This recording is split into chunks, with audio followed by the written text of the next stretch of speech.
Mas eu estava em um avião no leste, há alguns anos atrás, e o homem sentado do outro lado, oposto a mim, era o prefeito de Charlotte, Carolina do Norte. O nome dele era John Belk. Algum de vocês provavelmente o conheceu. E havia um homem bêbado lá, e ele levantou de sua poltrona 2 ou 3 vezes. Ele estava incomodando todo mundo com o que ele estava fazendo. Ele estava dando tapinhas na aeromoça e a beliscando quando ela passava. E todos estavam chateados com ele. E finalmente John Belk disse: "Você sabe quem é que está sentado aqui?" E o homem disse: "Não, quem?" Ele disse: "É Billy Graham, o pregador." O homem disse: "Não me diga." Ele se virou para mim e disse: "Toca aí." Ele disse: "Seus sermões realmente me ajudaram."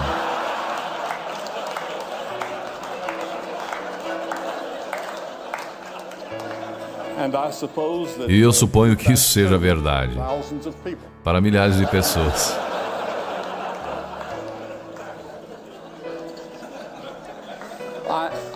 Eu sei como vocês estão vislumbrando o futuro e como ouvimos um pouco dele aqui hoje. Eu gostaria de viver nesta época e ver como seria, mas não irei, porque já tenho 80 anos, este é o meu 80º ano, e eu sei que meu tempo é curto. Eu tenho flebite em ambas as pernas no momento, e foi por isso que eu precisei de uma pequena ajuda para subir aqui, porque eu tenho o mal de Parkinson adicionado a isso e alguns outros problemas que eu não falarei sobre isso. Mas esta não é a primeira vez que tivemos uma revolução tecnológica. Nós tivemos outras, e há uma sobre a qual eu quero falar. Em uma geração, a nação do povo de Israel teve uma mudança tremenda e dramática que os tornou uma grande potência do Oriente Médio. Um homem chamado Davi subiu ao trono e o rei Davi se tornou um dos grandes líderes da sua geração. Ele era um homem de grande liderança. Ele tinha o favor de Deus com ele. Ele era um brilhante poeta, filósofo, escritor, soldado, com estratégias em combates e conflitos, até hoje estudadas por nós. Mas cerca de 2 séculos antes de Davi, os hititas haviam descoberto o segredo da fundição e processamento do ferro. E lentamente essa técnica se espalhou, mas eles não permitiam que os israelitas aprendessem ou tivessem qualquer acesso. Mas o rei Davi mudou tudo isso e ele introduziu a idade do ferro a Israel.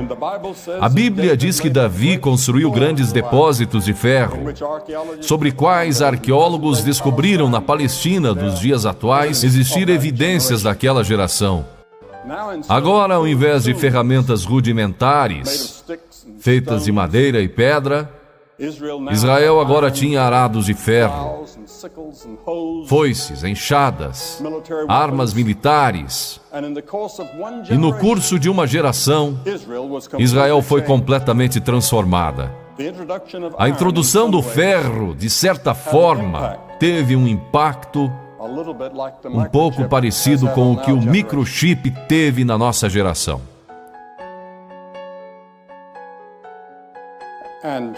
E Davi descobriu que havia muitos problemas que a tecnologia não podia resolver, ainda havia muitos problemas sem solução, e eles ainda estão conosco e vocês ainda não os solucionaram, e eu não ouvi ninguém aqui falar sobre isso. Como solucionamos esses 3 problemas que eu gostaria de mencionar? O primeiro que Davi viu era o mal do ser humano. De onde ele vem? Como resolvemos isso? Inúmeras vezes no livro de Salmos, que Gladstone diz ser o maior livro do mundo, Davi descreve o mal da raça humana, e ainda assim ele diz: Ele restaura minha alma. Você já pensou que contradição os seres humanos são? Por um lado, podemos penetrar fundo nos segredos do universo e dramaticamente alargar as fronteiras da tecnologia, como essa conferência demonstra claramente.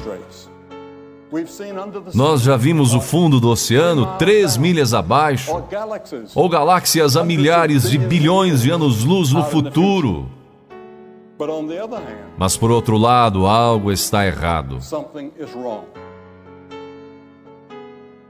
Nossos navios de guerra, nossos soldados, estão numa fronteira agora, quase prestes a entrar em guerra com o Iraque. Agora, o que causa isso? Porque temos essas guerras a cada geração e em toda parte do mundo, e revoluções. Não conseguimos nos dar bem com as outras pessoas. Nos achamos paralisados nas garras de hábitos autodestruidores que não podemos quebrar. Racismo, injustiça e violência assolam o mundo, trazendo uma colheita trágica de dor e morte. Mesmo os mais sofisticados entre nós parecem impotentes para quebrar esse círculo. Eu gostaria de ver a Oracle solucionar isso. Ou alguns outros gênios tecnológicos trabalharem nisso. Como mudamos o homem, de forma que ele não minta ou trapaceie e que nossos jornais não estejam cheios de histórias de fraudes nas empresas ou nos trabalhos, ou atletismo ou em qualquer outra área. A Bíblia diz que o problema está em nós, dentro de nossos corações e almas. Nosso problema é que estamos separados do nosso Criador, que chamamos de Deus, e precisamos ter nossas almas restauradas. Algo que apenas Deus pode fazer. Jesus disse: porque do coração procedem os maus pensamentos, prostituição, adultério, furtos, morte, falso testemunho, blasfêmia. O filósofo britânico Bertrand Russell não era um homem religioso, mas ele disse: é no nosso coração que o mal está. E é de nossos corações que ele deve ser arrancado.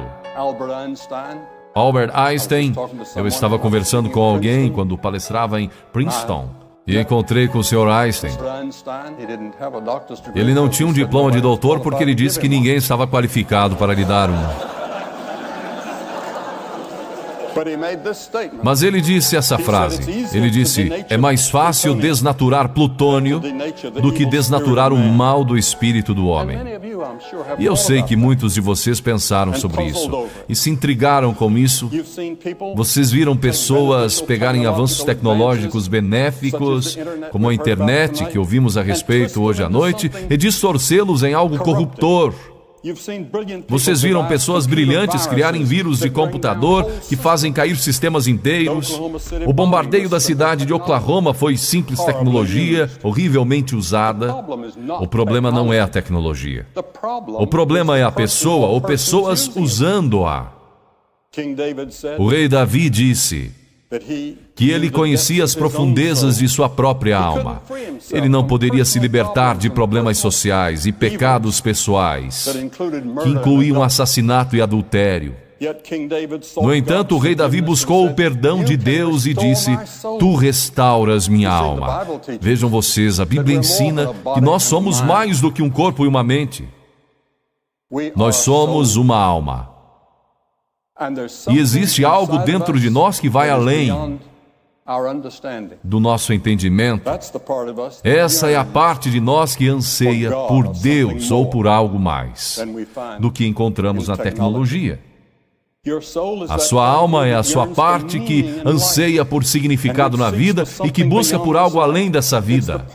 E é a parte de você que realmente anseia por Deus. Eu percebo que jovens ao redor do mundo procuram por algo. Eles não sabem o que são. Eu falo em muitas universidades. E eu tenho muitos períodos de perguntas e respostas, e seja em Cambridge ou Harvard, ou Oxford. Eu falei em todas essas universidades. Eu estou indo para Harvard daqui a cerca de 2 meses, contando esse, para dar uma palestra, e me farão as mesmas perguntas que me fizeram na última vez que eu estive lá. E elas serão essas questões. De onde eu vim? Por que estou aqui? Para onde eu irei? Qual o sentido da vida? Por que eu estou aqui?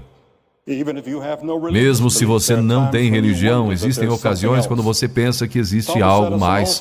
Thomas Edison também disse: quando você vê tudo o que acontece no mundo da ciência e no funcionamento do universo, você não pode negar que existe um comandante na ponte.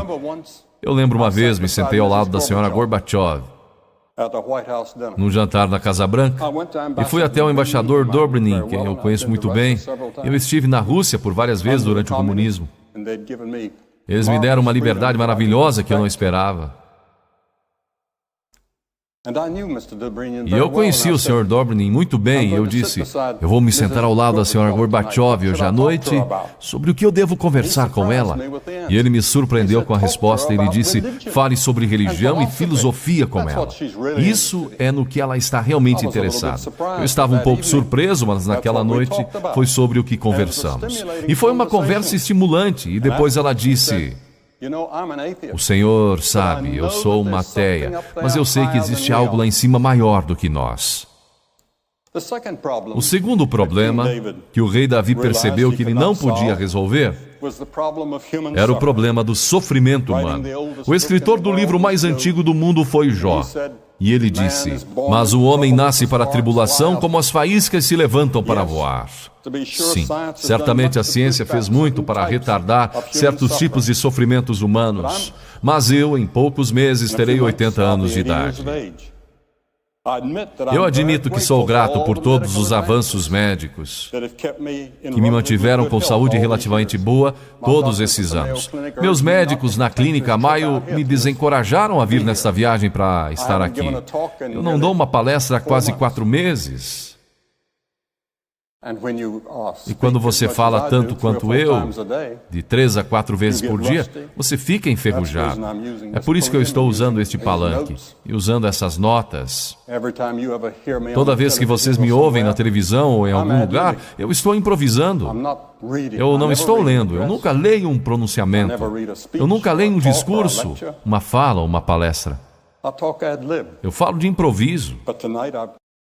Mas essa noite eu tenho umas notas aqui, caso eu comece a esquecer, o que acontece às vezes. E eu tenho algo onde posso olhar. Mas mesmo aqui entre nós, em muitas, nas sociedades mais avançadas do mundo, nós temos pobreza, nós temos famílias que se destroem, amigos que nos traem, pressões psicológicas insuportáveis pesam sobre nós. Eu nunca encontrei uma pessoa no mundo que não tivesse um problema ou uma preocupação. Por que sofremos? É uma pergunta antiga que nós não respondemos. No entanto, Davi mais uma vez disse que ele iria se voltar para Deus. Ele disse: o Senhor é o meu pastor. O último problema que Davi sabia que ele não podia resolver era a morte. Muitos comentaristas dizem que a morte é o assunto proibido na nossa geração. A maioria das pessoas vivem como se elas nunca fossem morrer. A tecnologia projeta o mito do controle sobre a nossa mortalidade. Nós vemos pessoas em nossas telas de cinema. Marilyn Monroe é tão bonita nas telas como ela era pessoalmente, e muitos jovens pensam que ela ainda está viva. Eles não sabem que ela está morta. Ou Clark Gable, ou quem quer que seja, as velhas estrelas, elas voltam a viver. E elas são tão maravilhosas naquela tela como eram pessoalmente. Mas a morte é inevitável. Há algum tempo atrás eu falei em uma sessão adjunta do Congresso, ano passado, e nós nos reunimos naquela sala, a sala das estátuas. Mais ou menos 300 delas estavam lá. E eu disse: existe uma coisa que temos em comum nessa sala. Todos nós juntos, republicanos ou democratas, ou qualquer outro. Eu disse: todos nós iremos morrer. E nós temos isso em comum com esses grandes homens do passado que estão nos olhando do alto. E é frequentemente difícil para os jovens entender isso. É difícil para eles entenderem que eles irão morrer. Assim como o escritor do livro de Eclesiastes escreveu, ele disse: há tempo para todo propósito debaixo do céu, há tempo de nascer e tempo de morrer. E eu estive junto ao leito da morte de muitas pessoas famosas, as quais vocês reconheceriam. Eu falei com elas. Eu as visitei em seus momentos de agonia, quando elas estavam morrendo de medo. No entanto, alguns anos antes, a morte nunca havia passado pelas suas cabeças. Eu falei com uma mulher semana passada, cujo pai era um médico famoso. Ela disse que ele nunca pensava em Deus, nunca falava sobre Deus e não acreditava em Deus. Ele era ateu. Mas ele disse, quando ele estava para morrer, ele sentou-se do lado da cama um dia e perguntou à enfermeira se ele poderia ver o capelão. E pela primeira vez na vida dele, ele disse que ele iria pensar no inevitável e sobre Deus. Existiria um Deus? Há alguns anos atrás, um estudante universitário me perguntou: qual é a maior surpresa da sua vida? Eu disse: a maior surpresa da minha vida é a brevidade da vida. Ela passa tão rápido. Mas não precisa ter que ser dessa maneira.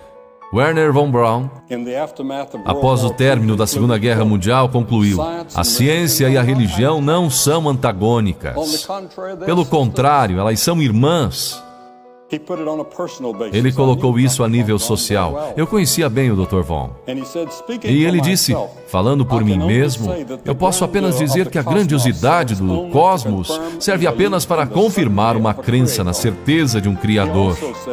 Ele também disse: em nossa busca para conhecer a Deus, eu vim a crer que a vida de Jesus Cristo deve ser o foco de nossos esforços e inspiração. A realidade dessa vida e da ressurreição dele é a esperança da humanidade. Eu falei várias vezes na Alemanha, na França e em diferentes partes do mundo. 105 países onde tive o privilégio de falar. E um dia me convidaram para visitar o chanceler Adenauer, que era visto como um fundador da Alemanha moderna desde a guerra. E ele uma vez disse para mim: jovem, ele disse, você acredita na ressurreição de Jesus Cristo? E eu disse: Senhor, eu acredito. Ele disse: eu também. Ele disse: quando eu der baixa, eu vou gastar meu tempo escrevendo um livro sobre por que Jesus Cristo ressuscitou e por que é tão importante acreditar nisso. Em uma de suas peças, Alexander Solzhenitsyn descreve um homem morrendo que diz para aqueles reunidos ao redor da sua cama: o momento que é terrível para sentir arrependimento é quando alguém está morrendo. Como alguém deve viver para que não tenha arrependimento na hora da morte? Blaise Pascal fez exatamente essa pergunta na França no século XVII. Pascal foi chamado de arquiteto da civilização moderna. Ele era um cientista brilhante, nas fronteiras da matemática, mesmo quando adolescente. Ele é visto por muitos como o fundador da teoria da probabilidade e o criador do primeiro modelo de um computador. E é claro que todos vocês estão familiarizados com a linguagem do computador que leva o nome dele. Pascal explorou em profundidade nossos dilemas humanos, do mal, sofrimento e morte. Ele estava espantado com o fenômeno que temos considerado, que as pessoas podem alcançar graus extraordinários na ciência, artes e empreendimentos humanos, e ao mesmo tempo estão cheias de raiva, hipocrisia e têm ódio de si mesmas. Pascal nos via como uma mistura impressionante de gênio e engano próprio. Em 23 de novembro de 1654, Pascal teve uma experiência religiosa profunda. Ele escreveu essas palavras no seu diário: eu me submeto completamente a Jesus Cristo, meu Redentor. Um historiador francês disse, 2 séculos mais tarde: raramente um intelecto tão grande se submeteu com tanta humildade à autoridade de Jesus Cristo. Pascal veio a crer não somente que o amor e a graça de Deus podiam nos trazer de volta a harmonia, mas ele creu que seus pecados e falhas poderiam ser perdoados e que quando ele morresse, ele iria para um lugar chamado céu. Ele experimentou isso de uma maneira que foi além da observação científica e da razão. Foi ele que criou o tão conhecido ditado: o coração tem razões que a própria razão desconhece. Igualmente bem conhecida é a aposta de Pascal. Essencialmente ele disse isso: se você aposta em Deus e se abre para o seu amor, não terá perdido nada, mesmo se estiver errado. Mas se você apostar que Deus não existe, então você pode perder tudo nesta vida e na vida por vir. Para Pascal, conhecimento científico se empalidecia diante do conhecimento de Deus. O conhecimento de Deus ia muito além que qualquer coisa que passara pela mente dele. Ele estava pronto para encontrar Deus quando ele morreu com 39 anos. O rei Davi viveu até os 70 anos, um longo tempo na sua era. Mas ele também teve que encarar a morte. E ele descreveu essas palavras: ainda que eu andasse pelo vale da sombra da morte, não temerei mal algum, porque tu estás comigo. Essa foi a resposta de Davi para os 3 dilemas: do mal, sofrimento e morte. Esta pode ser a sua também, quando você busca o Deus vivo e permite que Ele preencha a sua vida e lhe dá esperança para o futuro. Quando eu tinha 17 anos de idade, eu fui nascido e educado numa fazenda da Carolina do Norte. Eu ordenhava vacas toda manhã e tinha que ordenar as mesmas vacas todas as noites quando eu chegava da escola. E havia 20 delas que eu tinha, pelas quais eu era responsável. E eu trabalhava na fazenda e tentava não ficar atrás dos meus estudos. Eu não tirava boas notas do colégio. Eu não as tirava na universidade. Até que algo aconteceu no meu coração. Um dia eu me encontrei cara a cara com Cristo. Ele disse: eu sou o caminho, a verdade e a vida. Você pode imaginar isso? Eu sou a verdade. Eu sou a personificação de toda a verdade. Ele era um mentiroso? Ou ele era um louco? Ou ele era o que ele alegava ser? O que ele era? Eu tinha que fazer aquela decisão. Eu não podia provar isso. Eu não podia levar isso a um laboratório e fazer experiências com isso. Mas pela fé eu disse: eu acredito nele. E ele entrou em meu coração e mudou a minha vida. E agora eu estou pronto para quando eu ouvir aquele chamado para entrar na presença de Deus. Obrigado e Deus abençoe todos vocês.